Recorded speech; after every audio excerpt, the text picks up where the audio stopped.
એક નાનો બાળક જેણે ગુજરાતના વાડનગર રેલવે સ્ટેશન પર પિતાની સાથે ચાની ટપરી ચલાવી, આ જે બાળક છે દેશના સૌથી શક્તિશાળી નેતા નરેન્દ્ર મોદી।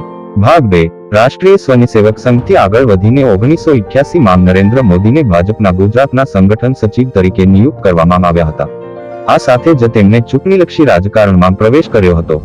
ભાજપના સંગઠનમાં નરેન્દ્ર મોદી ધીરે ધીરે આગળ વધ્યા અને 1990માં પૂર્વ નાયબ વડાપ્રધાન લાલકૃષ્ણ અડવાણીની અયોધ્યા રથયાત્રા અને 1991થી 92માં મુરલી મનોહર જોશીની એકતા યાત્રાના સંચાલનમાં મહત્વની ભૂમિકા ભજવી ત્યારે તેમને ઓળખ મળી હતી।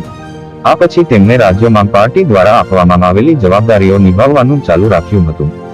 2001માં ભાજપે નરેન્દ્ર મોદીને ગુજરાતના મુખ્યમંત્રી પદ સંભાળવા માટે કહ્યું હતું। મોદી 2014 સુધી આ પદ પર રહ્યા।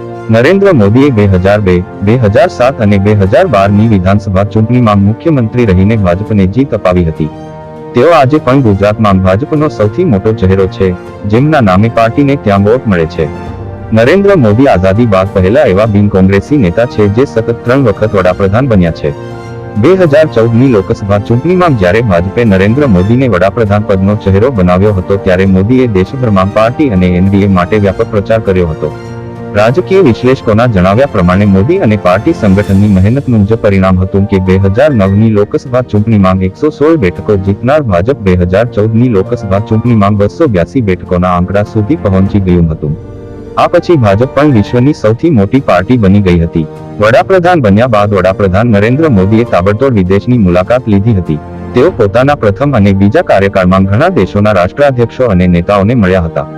છેલ્લા કેટલાક વર્ષોમાં વડાપ્રધાને Germany, Russia, Bhutan, Sri Lanka, Bangladesh, Nepal, Japan, Saudi Arabia સહિત ઘણા દેશોની મુલાકાત લીધી છે।